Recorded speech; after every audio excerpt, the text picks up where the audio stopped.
Ya tonga amin'ny fotoana ny fanomezana isika tompoko lahy sy tompoko vavy amin'ny efa trora izao eto amin'ny televiziona malagasy fotoana nomeny eny anivony seni na ny bureau mahaleo tena ho an'ny fifidianana ho antsika malagasy manerana ny nosy anomezany amin'ny fomba ofisialy ireo voka mpifidianana vonjimaika izay notanterantsika tamin'ity volana ity tamin'ny 7 desambra teo a fiodinana faharoa izy ity kandida roa no nifaninana Andry Rajoelina sy Marc Ravalomanana ka tapitra ny fotoana izay nomeny lalàna azy ireo nikirakirana izay vaovao izay teny anivony seni ka androany 17 desambra amin'izao ora iresantsika izao no anomboany izay lanonana amoahana ny vokatra vonjimaika avy eny anivony seni eny any ekipany televiziona malagasy ny ekipany DIT ampita mivantana ny zavamisy eny alarobia eny Girardot Ramambasoa sy Baby Stéphane rehefa voninanareo eny amin'ny seni ary rehefa maheno anay dia ento avy hatrany ary ny vaovao misy eny an-toerana fa efa liana de liana ny vahoaka malagasy anareo avy hatrany ary. Mesdames et messieurs, c'est un grand honneur pour la CENI de vous recevoir en cette cérémonie de publication des résultats provisoires du second tour de l'élection présidentielle de 2018. Avant d'annoncer le programme, nous vous prions d'éteindre ou de mettre vos téléphones en mode vibreur ou en mode silencieux. Si après le déroulement de cette cérémonie, pour ouvrir cet événement, le président de la CENI va prononcer son discours. Allocution qui sera tout de suite suivie de la lecture par les rapporteurs du bureau permanent de la CENI, de la délibération portant arrêtage et publication des résultats provisoires du second tour de l'élection du président de la République en date du 19 décembre 2018 en version malagasy et française. Sans plus attendre, nous invitons Monsieur le Président de la CENI à prendre la parole.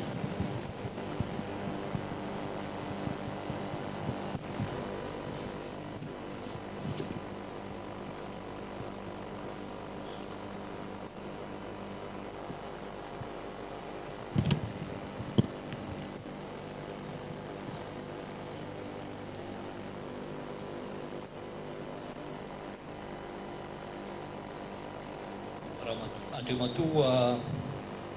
foloan'ny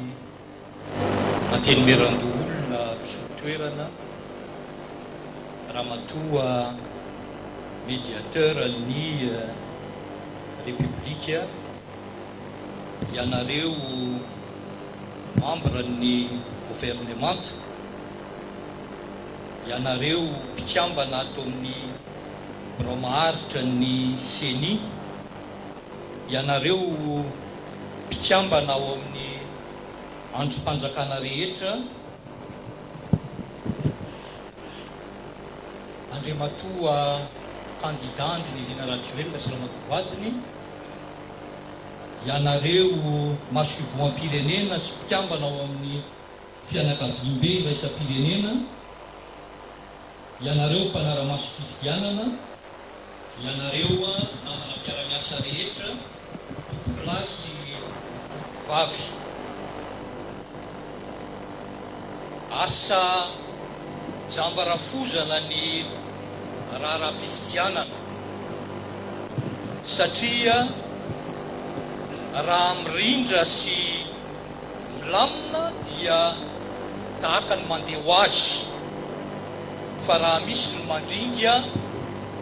dia ny CENI no tompon'andraikitra amin'izany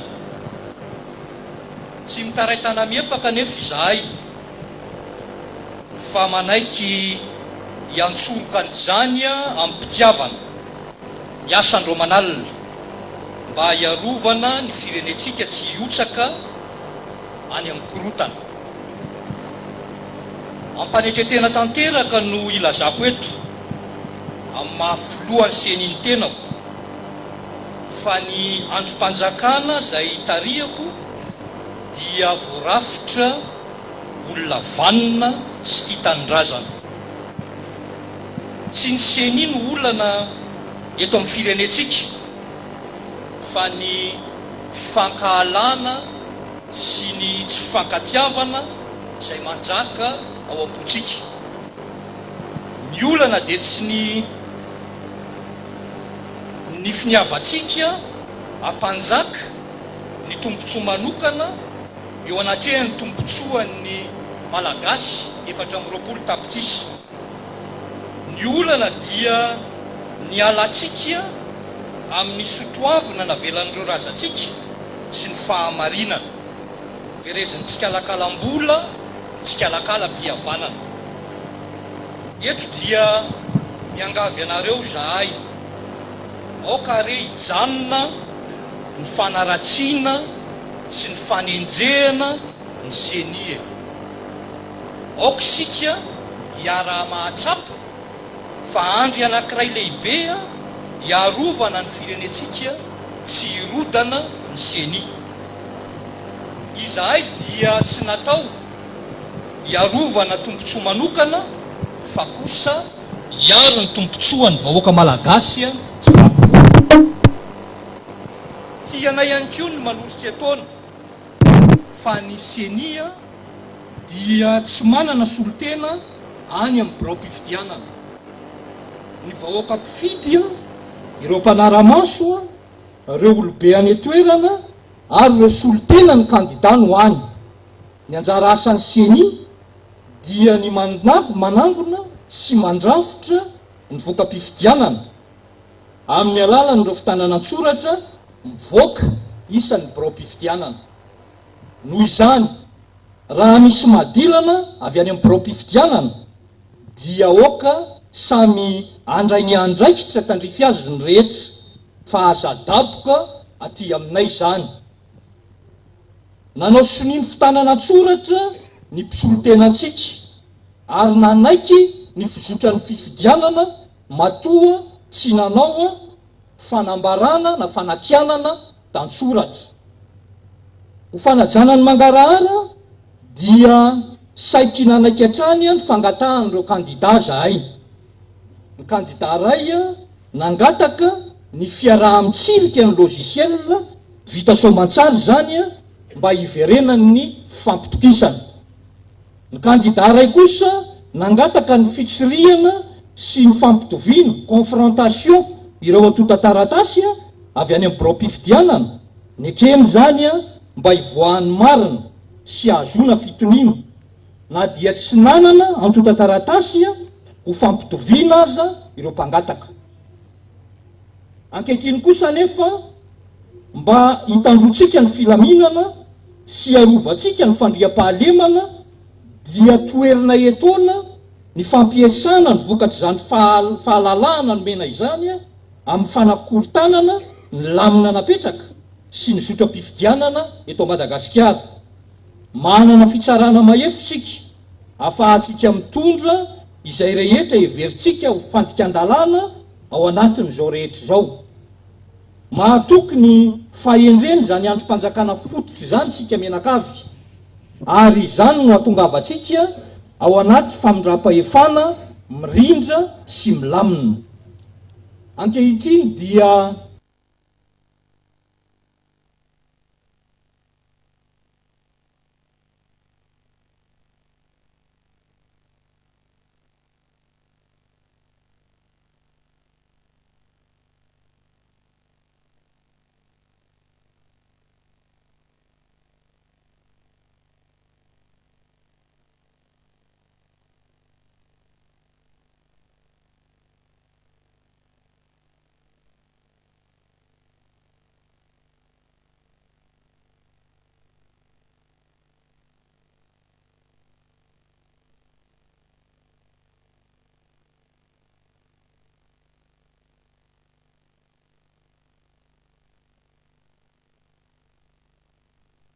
samia manao ezaka ho hitany be sy ny maro, aoka sika tsy hiandry ny fiavian'ny loza vao andray andraikitra satria tsy ekehitsika itsony ny ampiaina ireo mpiray-tanindrazana amintsika korotana sy savorivory. Aoka ho tsapatsika fa misy mpanaramaso sika dia ireo maro anisa tsy miteny kanefa mitsara izay zavatra ataontsika. Hatreto dia niezaka arak'izay vitany seni nanome fahafampo ireo fitakiana izay nentinareo teo anatrehanay. Tsy mora ny nanatosa ireny fa nitaky fandraisana andraikitra sy fanapahan-kevitra. Ankehitriny kosa ary dia mba anjaranay indray zao no nitaky aminareo ireo faniriana rehetra izay nitany sainay teo amin'ny anaran'ny vahoaka malagasy sy ny fiarahamonina iraisam-pirenena. Mahatoky ny fahendrenareo zahay ary mametraka sahady ny fisaorana meloha. Ho famaranana azy dia manararoatra izao fotoana izao zahay anatitra fisaorana sy fakatelemana ireo rehetra nandray anjara tamin'ny fampanjariana an'izao fifidianana izao. Tonononay amin'izany ireo vahoaka mpifidy, ireo mpanaramaso fifidianana, ireo mpanao gazety indrindra ireo avy eo amin'ny ORTM sy nandry andro sy nandry alina teto amin'ny seni teto foana, ny mpitandro ny filaminana, ny fianakaviam-be iraisam-pirenena indrindra ny SACEM, ireo kandida sy ny mpisolo-tena azy rehetra, ireo tompon'andraiky mpanjakana, fa indrindra ireo mpiasan'ny seni eto amin'ny FUB sy ireo ratra mangaikany rehetra. Ela velona ny Repoblika Malagasy dia samy hotahin'Andriamanitra avokoa isika rehetra. Misaotra tompoko.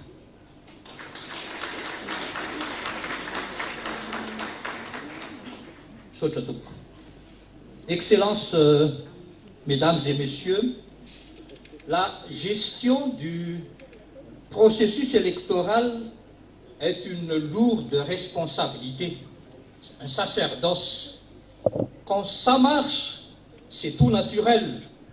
Quand ça ne va pas, c'est à cause de la CENI. Mais rassurez-vous,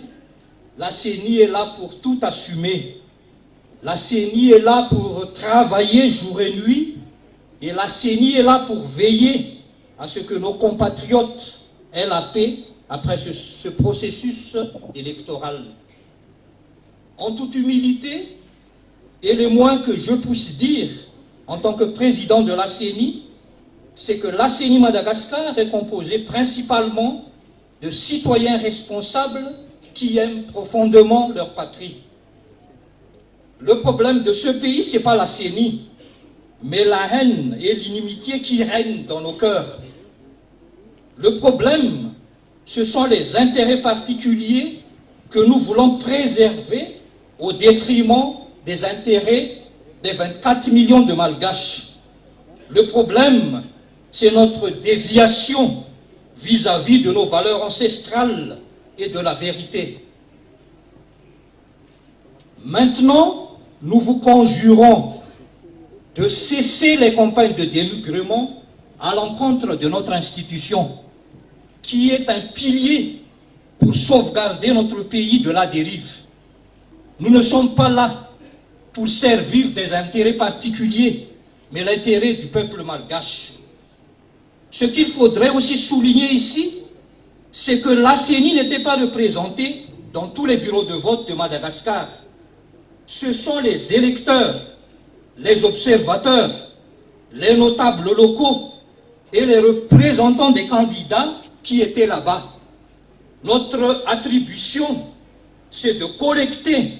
et de comptabiliser les procès-verbaux et autres documents après le dépouillement. Bon, alors, si quelque chose ne va pas à ce niveau, prenez vos responsabilités et assumez. Mais surtout, il ne faut pas tout renvoyer à la CENI. Vos délégués ont signé les procès-verbaux de dépouillement et avaient attesté le bon déroulement du scrutin. La CENI avait toujours accepté, dans le cadre de la transparence, toutes les demandes et desiderata venant des candidats. Un candidat avait demandé l'audit du logiciel, ça a été effectué. L'autre candidat a demandé une confrontation, la CENI a accepté, même si lesquels candidats n'avaient pas de procès verbal en main, comme préconisé par la loi. Maintenant, dans le cadre du maintien de l'ordre et d'assurer la paix, nous dénonçons ici toute manœuvre de torpiller le processus électoral à partir de ces faveurs que nous avons concédées pour le respect de la vérité. Il existe plutôt une juridiction compétente à laquelle toutes les entités qui se sentent lésées puissent s'adresser pour rétablir la situation. Faisons confiance à cette institution et avançons pour une alternance douce du pouvoir. Maintenant, nous nous tournons vers les deux candidats et vraiment nous regrettons l'absence du président Marc Ravalomanana ici aujourd'hui. Vous êtes des grands leaders de ce pays. Les taux que vous avez obtenus sont tous respectables. Si vous aimez vraiment Madagascar, vous avez l'obligation de trouver un consensus pour les 24 millions de Malgaches. Faites taire vos égos respectifs pour l'amour de nos compatriotes. Faites un geste pour que tout le monde puisse constater votre bonne foi. Il ne faut pas attendre que le pays tombe dans le chaos avant de réagir. Surtout, il n'est plus question, vraiment plus question, de revivre une crise qui serait catastrophique pour le peuple malgache. Souvenez-vous qu'il y a une majorité silencieuse qui suit de près et juge votre démarche. Jusqu'ici, nous avons déplacé ciel et terre pour que vos souhaits respectifs soient réalisés. Maintenant, à charge de revanche, nous vous présentons ces souhaits pour le compte du peuple malgache et de la communauté des nations. Nous croyons à votre sagesse et vous présentons nos remerciements anticipés. Pour finir, nous profitons de l'occasion pour apporter nos vifs remerciements à toute personne ou entité qui, de près ou de loin, ont apporté leur soutien sur le bon déroulement du processus électoral. Nous pouvons citer dans ce cadre les électeurs, les observateurs, la presse en général et l'ORTM en particulier, les agents de sécurité, la communauté internationale tout entière et le SACEM en particulier, les candidats et leurs représentants, les autorités de l'État, mais surtout tout le personnel de la CENI et de ses démembrements. Vive la République de Madagascar et gloire à Dieu. Merci.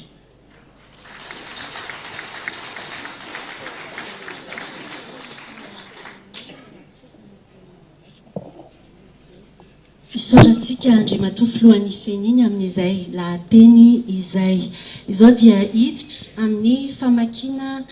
ireo ilay fanapahana mikasika ny voka-pifidianana vonjimaika isika. Manasa an'ireo mpampakateny eo anivon'ny biraomaritry ny seni andray ny fitenenana.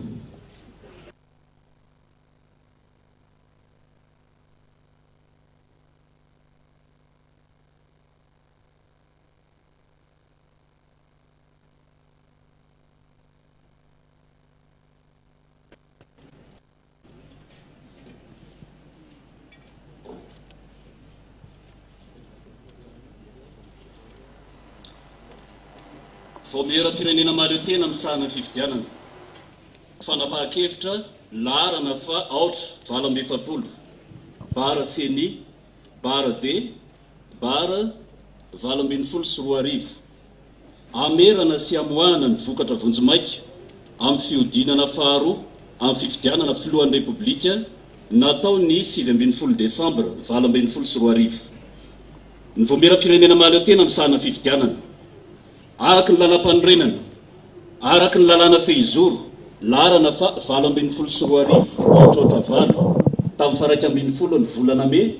valo ambin'ny folo sy roa arivo, mikasika ny fitondrana ankapobeny ny fifidianana sy ny fitsapakevim-bahoaka. Araka ny lalàna fehizoro, larana valo ambin'ny folo sy roa arivo, aotraotra sivy, tamin'ny raika ambin'ny folo ny volana May, valo ambin'ny folo sy roa arivo, mikasika ny fifidianana ny filohan'ny Repoblika. Araka ny lalàna, larana fa 5 ambin'ny folo sy roa arivo, aotra roapolo, tamin'ny 7 oktobra 2024 mikasika ny rafim-pirenena maly eo tena misahana ny fikarakarana sy fitantanana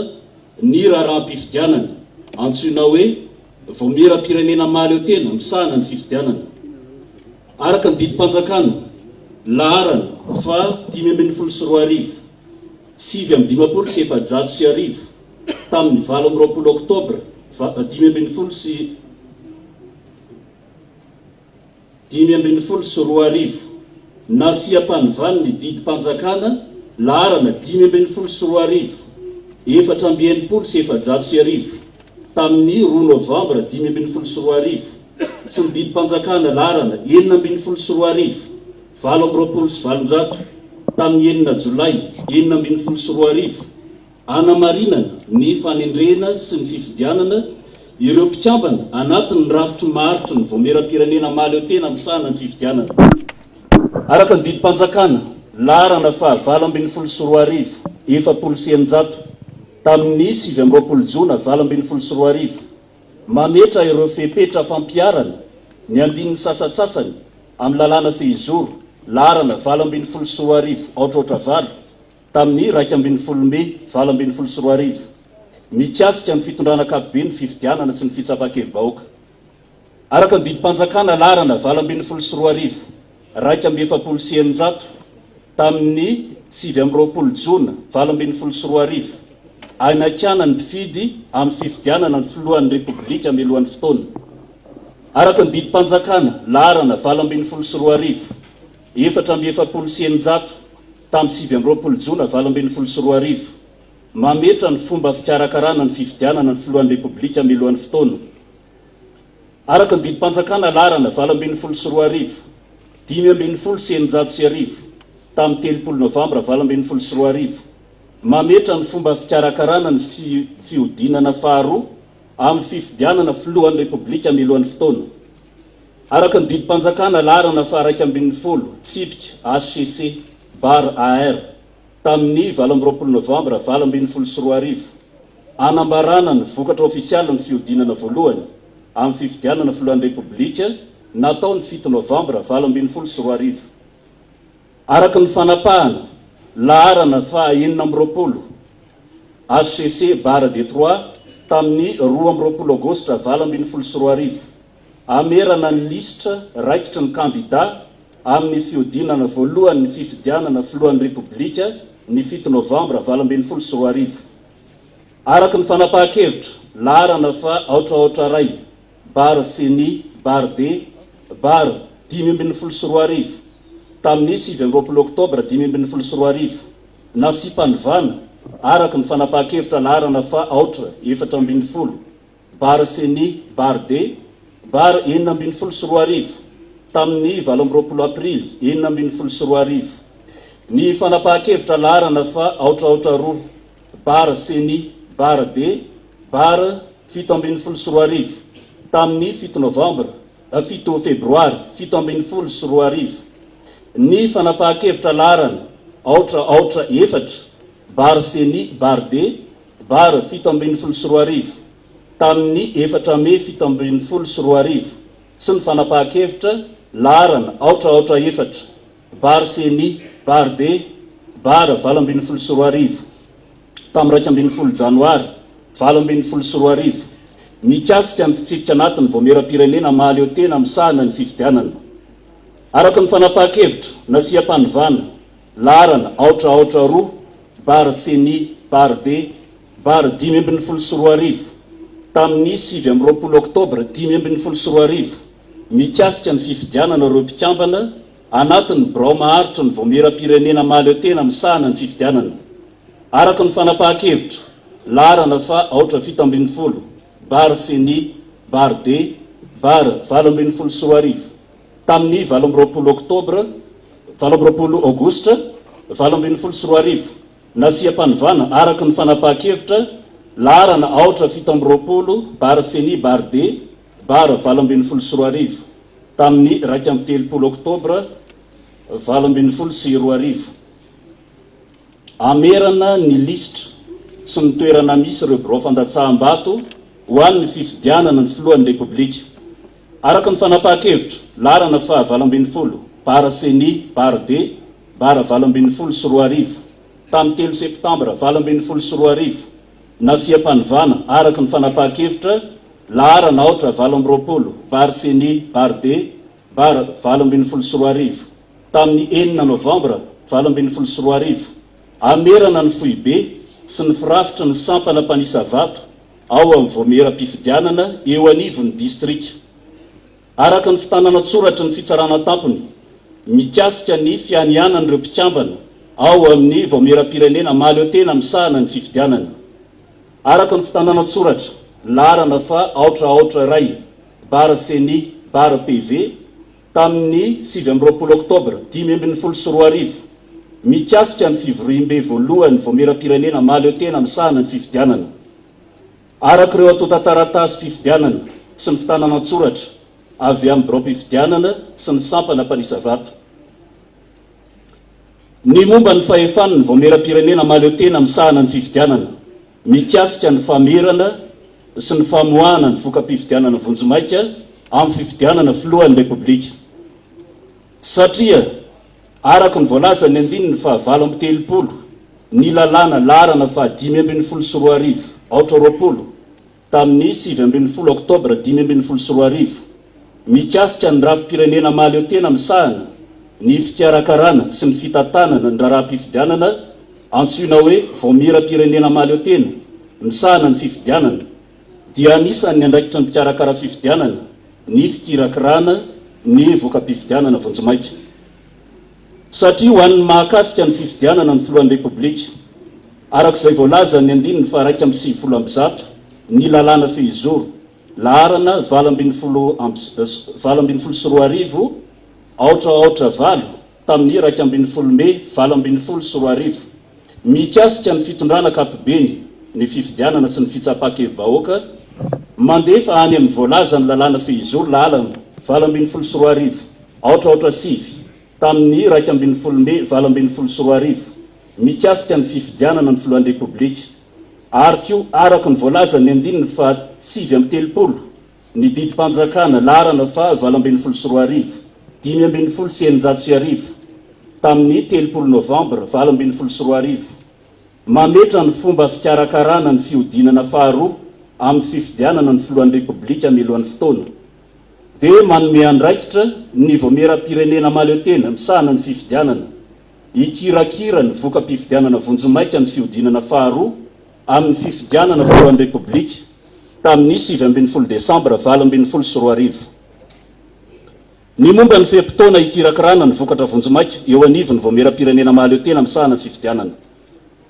satria araka ny voalaza ny andininy fa 90 ny lalàna fehizoro larana 20 sy 20 aotra sivy tamin'ny 1 me 20 sy 20 mikasika ny fifidianana filohan'ny repoblika ny voamera-pirenena misahana ny fifidianana no mamarana sy mamoaka ny vokatra vonjomaika ao anatin'ny feham-potoana 7 andro aoriany nandefasa ny sampana mpanisa vato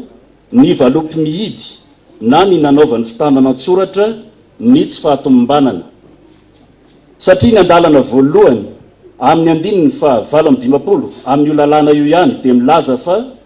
manomboka amin'ny naharaisana ny valopy farany avy any amin'ny biro-pifidianana na amin'ny vaninandro nanaovana ny fitanana tsoratra ny tsy fahatomombanana ny sampana mpanisa vato dia tsy maintsy mandefa anaty valopy mihidy ao anatin'ny 4 ora any amin'ny voamera-pirenena mahaleotena misahana ny fifidianana ireo tahiri-kevitra rehetra nampiasaina tamin'ny raharaham-pifidianana miaraka amin'ny fitanana tsoratra ny asany ary koa ny taratasy mpamintinana satria ny nandefasana ireo valopy farany avy amin'ny sampana mpanisa vato eto anivon'ny voamera-pifidianana eny amin'ny distrika dia ny 14 ny volana desambra 20 sy 20 dia ny valopy avy any amin'ny distrika ny tsara tanàna zany satria arak'izany dia manaja ny feham-potoana no feran'ny lalàna ny famerana sy famoahana ny vokatra vonjomaika ny momba ireo raharaha fikirakirana vokatra vonjomaika ny amin'ny fitanana tsoratra ny tsy fahatomombanana satria araka ny voalaza ny tapany faharoa amin'ny andalana faharoan'ny andininy fahafito amin'ny dimapolo ny lalàna fehizoro 7 aotraotra sivy tamin'ny 2 raha no ny antony tsy azo anoarana ka tsy tonga any amin'ny sampana mendraikitra ny fanisam-bato ao anatin'ny fehimpotoana 5 andro manaraka ny vanim-potoana anaovana ny latsabato ireo voka-pifidianana avy amin'ny birao fandatsaham-bato iray na maromaro dia manao ny fitanana an-tsoratra ny tsy fahatomombanana satria toy ny mahakasika ny birao fandatsaham-bato enina manaraka ireto izay nisina raharam-pifidianana izay tsy nisina raharam-pifidianana noho ireo antony voalaza amin'ny fitanana an-tsoratra izany tsy fahatomombanana izany. Birao fandatsaham-bato larana fa 700 fito sy 500 20 100 fokotany tsara rano commune Komajia district ny Mampikony. Birao fandatsaham-bato larana fa 700 fito sy 500 30 100 fokotany Atsirandrano commune Komajia district ny Mampikony. Birao fandatsaham-bato larana 700 200 200 fokotany Tsimikaboka commune Maro Alpoti district any Ambovimbeandroy. Birao fandatsaham-bato larana 200 500 200 fokotany Mandoha commune Esira district any Ambosary Atsimo. Birao mpifidianana larana 200 500 200 fokotany Emantsaka commune Esira district any Ambosary Atsimo. Birao fandatsaham-bato larana 200 200 fokotany Imotro commune Mahabo district any Betroka. Ny amin'ny fanaovana fampitahana fitanana an-tsoratra sy ny famerenana manisa vato azo ny kandida satria araky ny andininy faharoa amby 7 amin'ny andalana faharoa ny lalàna 7 aotraotra 7 tamin'ny 2 May 7 voalaza etsy ambony raha ilaina dia azo atao ny fampitahana ny fitanana an-tsoratra araky ny tranga misy eo anivony voameram-pirenena maleo tena misahana ny fifidianana ny ratsa-mangaikany na ny fitsarana mahefa araky ny fangatahany platsako fidinana ny solotenany na azo fahefana ara-dalàna ao amin'izany satria nandritry ny fotoana voatokana ikirakira ny voka-pifidianana vonjomaika eo anivony voameram-pirenena maleo tena misahana ny fifidianana dia nisy fangatahana fampitahana taratasy fitanana an-tsoratra avy amin'ny birao fandatsaham-bato miisa 7 avy amin'ny délégué ny candidat laharana 520 amin'ireo taratasy fitanana an-tsoratra voaray teo anivony sampana mpanisa vato voaray teto amin'ny foibe koa satria taoriny zany dia hita fa ho an'ny birao fandatsaham-bato laharana fa 210 10 tao amin'ny fokotany Analamaitsy tanàna district Anatananarivo fahadimy dia nahitana tsy fitoviana teo amin'ny firaketana ny isam-bato azo ny kandida isanisany tao anatin'ny fitanana an-tsoratra netiny délégué ny kandida sy ny fitanana an-tsoratra avy amin'ny sampana mpanisa vato koa satria taorian'ny fanamarinana ny taratasy ny asan'ny sampana mpanisa vato ny voameram-pifidianana eo anivony district Anatananarivo fahadimy dia vao marina fa nisy fahadisoana ara-materialy teo amin'ny famenona ny fitanana an-tsoratra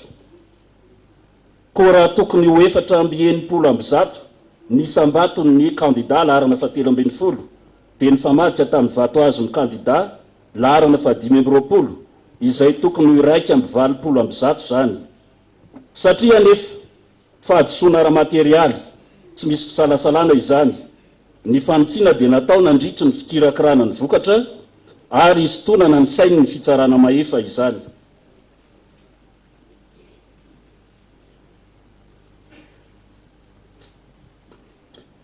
satria fanampin'ireo fangatahana fampitahana ireo dia nisy fangatahana ny fijerena ireo taratasy mpifidianana avy amin'ny birao fandatsaham-bato toy ny lisitra nanaovana sy ny bileta tokana nampiasaina ihany koa voaray teto anivony voamera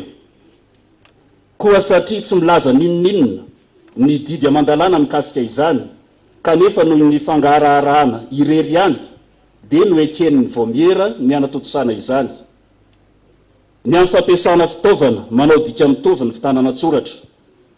Satria araka ny fanapahan-kevitra larana fahaotra 770 bara seny bara D bara 2024 tamin'ny 17 Desambra 2024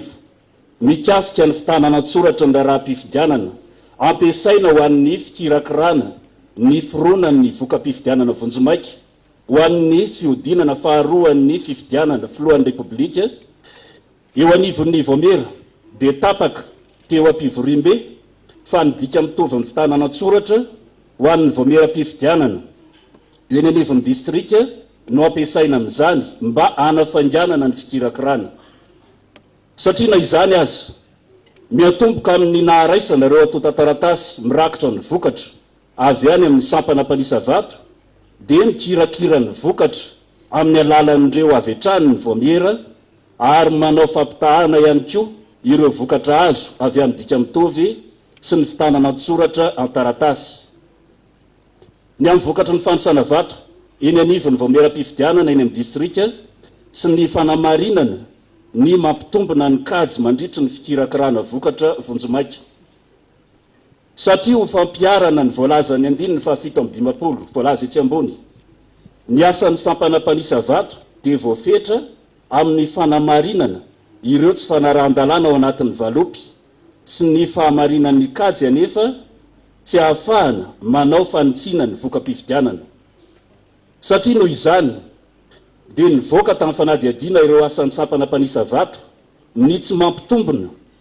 ny kajy mikasika ny isan'ny tonga nandatsabato izay tokony ho fitambarany vato fotsy sy vato maty ary ny vato manakery vokatry ny fandikana fotsiny tsy misy anovana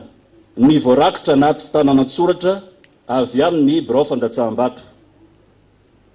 Satria ny vomiera dia tsy afaka tsy hijery ireny tsy fahatombana ireny toy ny nandritry ny asan'ny sampana mpanisa vato amin'ny fikirakirana ny vokatra vonjimaika. Satria miainga amin'ireo fanamariana hitan'ny sampana mpanisa vato no reketina tao amin'ny modely laharana fahaefatra sy modely laharana faha-12 izay natao isaky ny birao-pifidianana no nanaovana ny fanitsiana ireo kajy tsy mitombona. Satria ny vomiera dia nanamarina ny fitambarany vato azon'ny kandidat tsirairay ary nampitovy zany amin'ny isan'ny vato manakery noraketiny birao-pifidianana tanaty fitanana tsoratra ary noraketiny mpanisa vato tanaty taratasy fanisambato. Anefa tsy nahafahana nikitika ny fitsinjaran'ny vato azon'ny kandidat tsirairay mba hitazonana izany ho tsy azo ovaina. Satria anefa noho ny tsy fahampin'ny fahamalinany birao-pifidianana dia matetika nahitana diso na tsy voasoratra mihitsy aza ny isan'ny vato manakery anaty fitanana an-tsoratra. Satria ho an'ireo tsy fahamarinana na tsy fetezana goavana dia tsy hananany vomiera fahefana ny anafoanana ny vokatra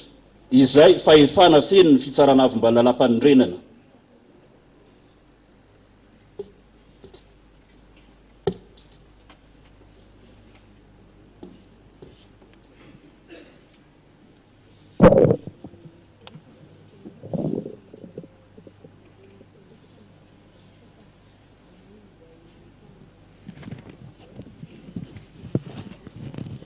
Commission électorale nationale indépendante,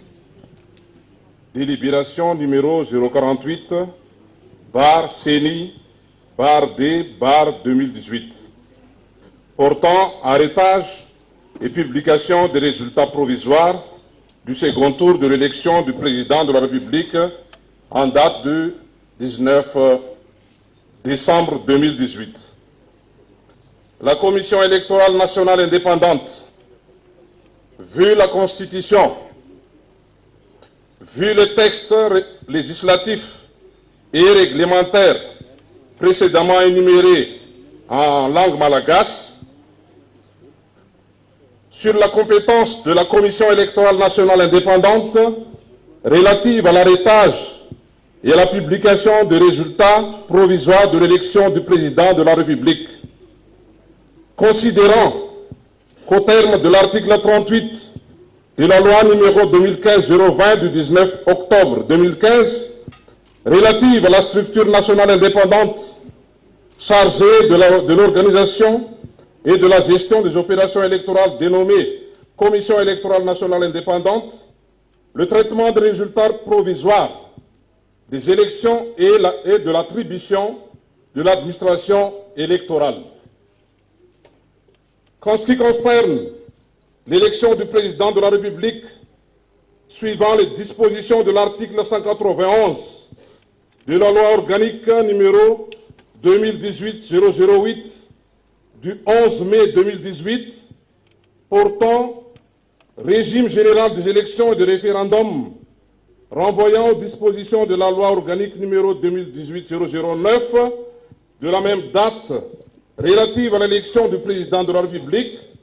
notamment son article 60, premier alinéa, ainsi que les dispositions de l'article 39 du décret numéro 2018-1615 du 30 novembre 2018, fixant les modalités d'organisation du second tour de l'élection présidentielle anticipée, l'arrêtage et la publication des résultats provisoires du second tour de l'élection du président de la République en date du 19 décembre 2018 relève de la compétence de la Commission électorale nationale indépendante. Sur le délai de traitement des résultats provisoires au niveau de la Commission électorale nationale indépendante, considérant qu'au terme de l'article 60 de la loi organique numéro 2018-009 du 11 mai 2018 relatif à l'élection présidentielle, la Commission électorale nationale indépendante arrête et publie les résultats provisoires dans un délai de 7 jours après l'envoi du dernier pli fermé par les sections chargées du recensement matériel de vote ou l'établissement du procès-verbal de carence. Considérant que l'alinéa premier de l'article 58 de la même loi organique dispose que, à compter de la réception du dernier pli émanant du bureau électoral ou de la date du procès-verbal de carence, la section de recensement matériel de vote doit transmettre sous pli fermé dans un délai de 24 heures à la Commission électorale nationale indépendante tous les documents ayant servi aux opérations électorales accompagnés du procès-verbal de ces travaux ainsi que le bordereau récapitulatif. Que le dernier envoi des plis provenant de la section chargée de recensement matériel de vote de la Commission électorale du district a été faite le 24 décembre 2018 à 9 heures, qu'il s'agit des plis de la section chargée de recensement matériel de vote de la Commission électorale nationale, de la Commission électorale du district de Tsaratanal. Qu'il en résulte que l'arrêtage et la publication des résultats provisoires par la présente délibération est dans les délais impartis pour ce faire.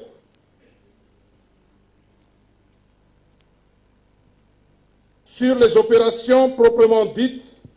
des traitements des résultats provisoires, sur les procès-verbaux de carence, considérant qu'au terme de la deuxième partie de l'alinéa 2 de l'article 57 de la loi organique numéro 2018-008 du 11 mai 2018, je cite, « Si pour des raisons majeures, les résultats d'un ou de plusieurs bureaux de vote n'ont pas pu être acheminés dans un délai de 5 jours suivant la date du scrutin à la section de recensement matériel de vote, celle-ci dresse un procès-verbal de carence. Qu'il en est ainsi des cas de 6 bureaux de vote suivant auprès desquels aucune opération de vote n'a été effectuée pour les raisons énoncées par les procès-verbal de carence rédigés par les sections chargées de recensement matériel de vote à cet effet. Bureau de vote numéro 440 507, 120, 101 du Foukountan de Tsararan, de la commune de Komadzia, du district de Mampikoun. Bureau de vote numéro 440, 507, 130, 101 du Foukountan d'Antirandran, de la commune de Komadzia, du district de Mampikoun. Bureau de vote numéro 610, 116, 200, 101 du Foukountan de Tsimikabke, de la commune de Maroualouputi, du district d'Ambouvumbe Andouy. Bureau de vote numéro 602, 105, 110, 101 du Foukountan de Mandoua, de la commune d'Essira, du district d'Ambossar Sud. Bureau de vote numéro 620, 105, 150, 101 du Foukountan de Emantsake, de la commune d'Essira, du district d'Ambossar Sud. Et puis du bureau de vote numéro 602, 216, 100, 101 du Foukountan de Mouta, de la commune de Mahabou, du district de Betouka. Sur les demandes de confrontation des procès-verbaux et le récomptage des voix obtenues par les candidats. Considérant qu'au terme de l'article 192, en son alinéa 2, en tant que de besoin, la confrontation des procès-verbaux peut être effectuée, selon le cas, au niveau de la Commission électorale nationale indépendante, de ses démembrements ou de la juridiction compétente, à la demande des candidats ou de leurs représentants dûment mandatés à cet effet. Considérant que durant la période impartie pour le traitement des résultats provisoires au niveau de la Commission électorale nationale indépendante, cette demande de confrontation de procès-verbaux destinés aux délégués du candidat numéro 25 avec ceux destinés à la Commission électorale nationale indépendante ou aux sections chargées de recensement matériel de vote ont été adressés à la CENI. Qu'à l'issue de l'exercice de confrontation, il en ressortait que pour le bureau de vote numéro 101, 111, 101, 120, 105 du Foukountan d'Analamaït Tanana, du district d'Antananarive 5, des discordances ont été constatées dans la transcription des décomptes de voix obtenus par chaque candidat sur le procès-verbal destiné à la section chargée de recensement matériel de vote. Qu'après vérification des plis de recensement matériel de vote effectués par la section de la commission électorale du district d'Antananarive 5, il a été déduit qu'il y a eu erreur matérielle durant le remplissage du dit procès-verbal. Qu'au lieu de 164 voix pour le candidat numéro 25 et 181 voix pour le candidat numéro 13, il devrait être 181 voix pour le candidat numéro 25 et 164 voix pour le candidat numéro 13. Que s'agissant ainsi d'erreurs matérielles manifestes, le redressement a été opéré au niveau du traitement des résultats et qu'ainsi l'attention de la Cour est attirée.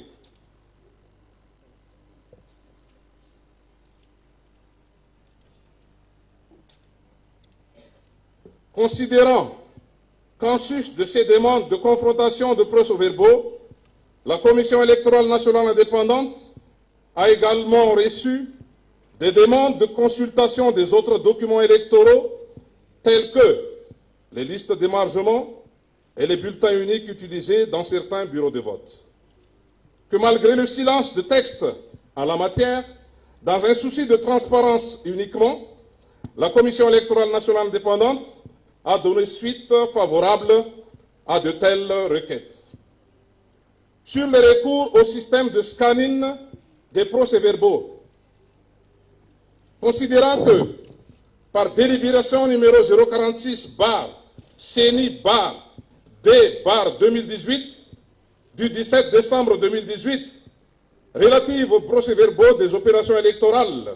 à utiliser pour le traitement des tendances des résultats provisoires du deuxième tour de l'élection présidentielle au niveau de la CENI, il a été décidé par l'Assemblée générale de la CENI le recours au système de scanning pour la transmission de PV destiné aux commissions électorales des districts à son siège aux fins de traitement de tendances pour la célérité du traitement des résultats. Considérant toutefois qu'à compter de la réception des documents renfermant les résultats émanant des SRMV, la CENI a traité directement les résultats sur la base des documents électoraux et a également procédé aux confrontations des procès-verbaux transmis par scan avec les procès-verbaux réels. Sur les résultats du recensement matériel de vote au niveau des CED et des vérifications de concordance de calcul au cours du traitement de résultats provisoires. Considérant qu'en application des dispositions de l'article 57 suscité, les travaux de SRMV se limitent à la vérification des irrégularités des plis et de l'exactitude des calculs, sans pouvoir procéder au redressement ni aux rectifications des résultats. Que par conséquent, il ressort de l'examen des travaux de SRMV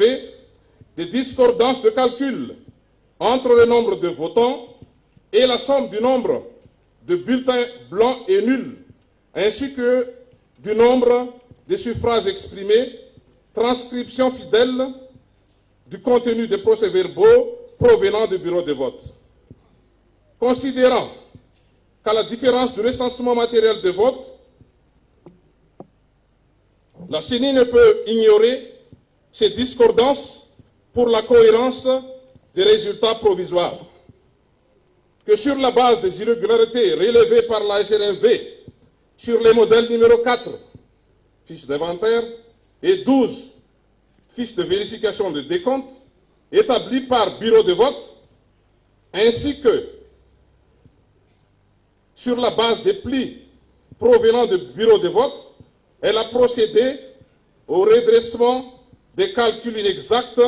constatés. Que la CENI a vérifié le total des voix obtenues par les candidats, le comparant ainsi au nombre de suffrages exprimés inscrits par le bureau électoral sur le PV et par les scrutateurs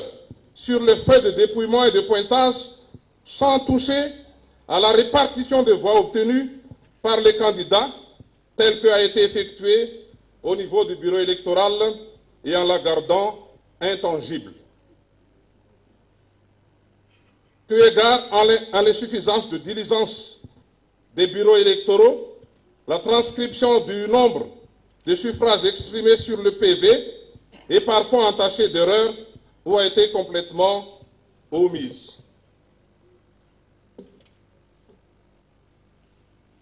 Considérant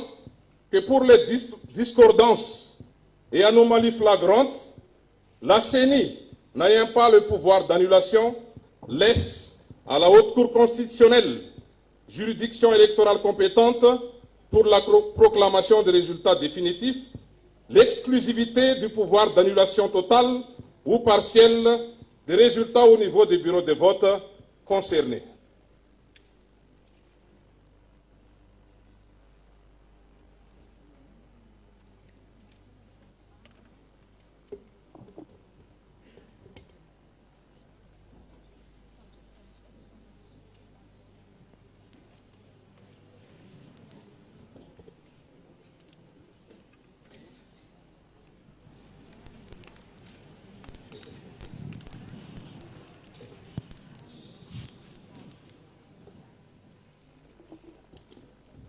Satria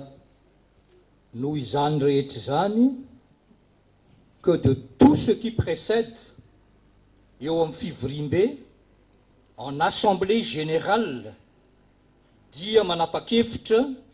délibère andininy voalohany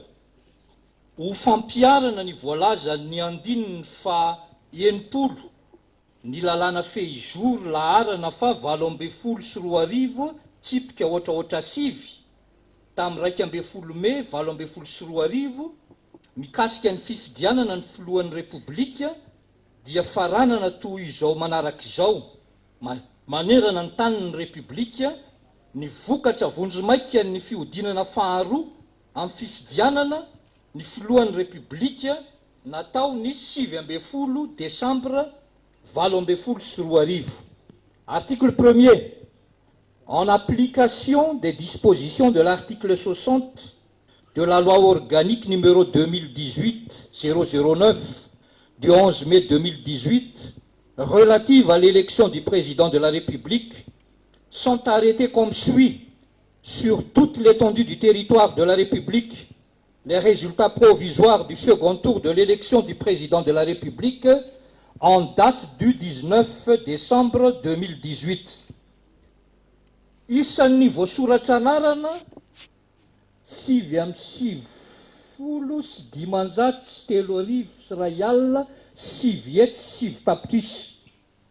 Nombre total d'inscrits 9 913 599. Isan'ny tonga ny fidy 7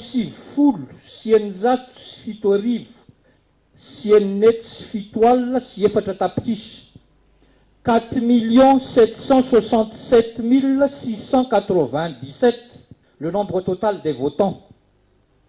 Isan'ny vato fotsy 970 41 146, nombre des bulletins blancs. Isan'ny vato maty 580 7 nombre de bulletins nuls 78 465. Ny isan'ny vato manakery 920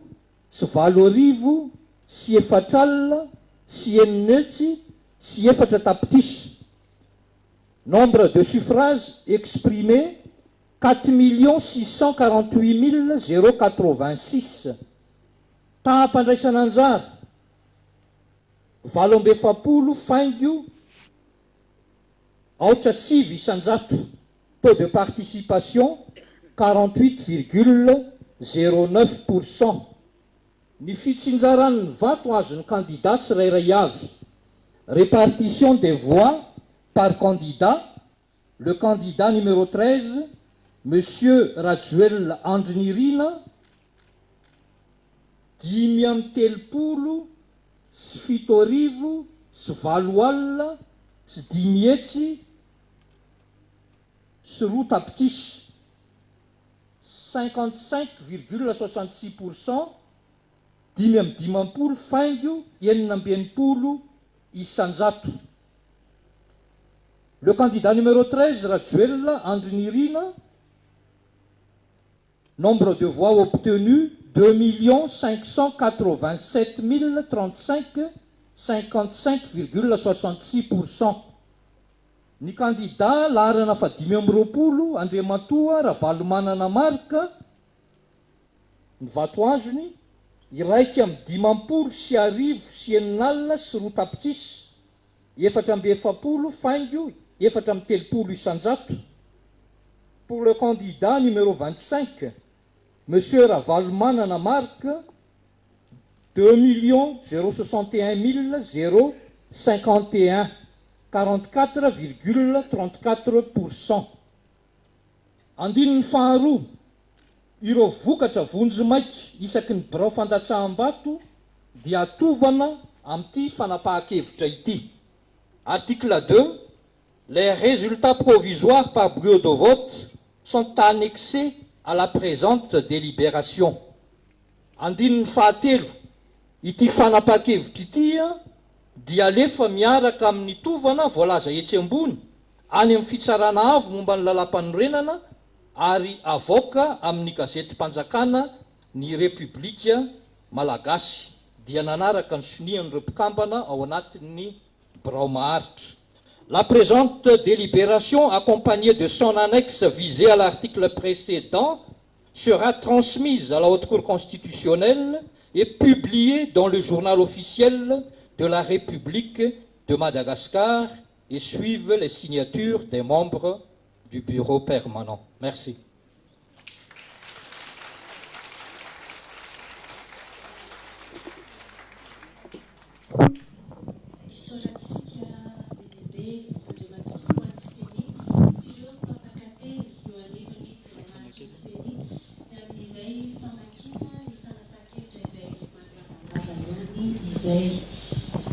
Zay ary plasy vavy ny fotoanantsika androany isaorana ianao tonga lanoiny miantsonay misy moa ny fiarah-mialany etaetakely izay zany ny voka-pifidianana vonjamaika feno navoaka ny voamera maletena no sana ny fifidianana tety amin'ny Braoni CNDTT raha fitina ilay voka-pifidianana teo dia ny candidat larana fahatelo amby ny folo Andry Nirina Rajoelina zany dia nahazo vato 5.7 sy 7 arivo sy 7 alina sy 10 metry sy roa tapitrisa na 5.50 faingo 4.20 isanjato ny candidat larana fa 5.20 kosa Rahandriamatoa Marc Ravalomanana dia nahazo vato 1.20 sy arivo sy 9 alina sy roa tapitrisa na 4.70 faingo 4.30 isanjato Papi Stéphane. Amin'ny ankapobeny ny Girardot Ramambasoa dia tsy nahitana fiovana loatra izay voka-pifidianana vonjimaika navoaka androany izay raha oharina tamin'ity herinandro ity Ratsahivina moa dia tao anatin'ny 7 andro no namoahany ny CENI ny voka-pifidianana vonjimaika tamin'ity fiodinana faharoa ny fifidianana filoham-pirenena ity raha ny 7 Desambra teo nanaterahana ny Latsabato dia androany fa 17 volana Desambra no nanaovana izay fanambarana amin'ny fomba ofisialy izay vokatra vonjimaika izay araka ny vokatra norenesintsika teo zany vokatra vonjimaika aloha izay ateo dia ny candidat Andry Nirina Rajoelina no nahazo ny sambato ambony indrindra ny salanisa ambony indrindra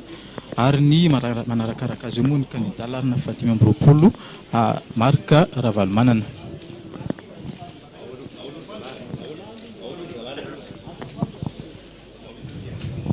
Miroso amin'ny fiarabana ny filoha ny tetezamita teo aloha sady candidat ihany koa larina fahatelo amby folo amin'izao fotoana izao ireo mpikambana eo anivon'ny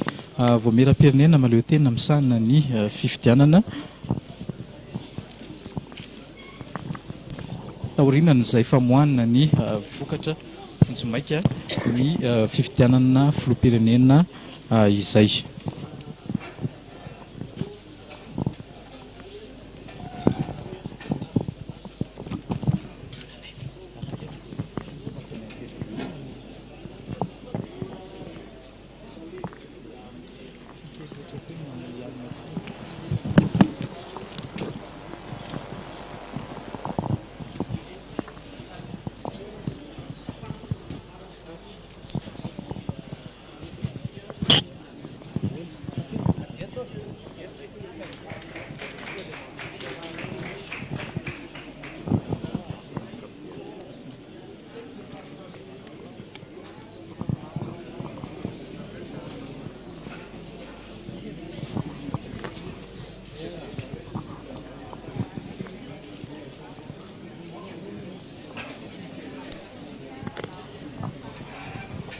Tamin'ny ankapobeny zany dia ny lamina ny lanonana famoahana ny voka-pifidianana vonjimaika tety amin'ny CENI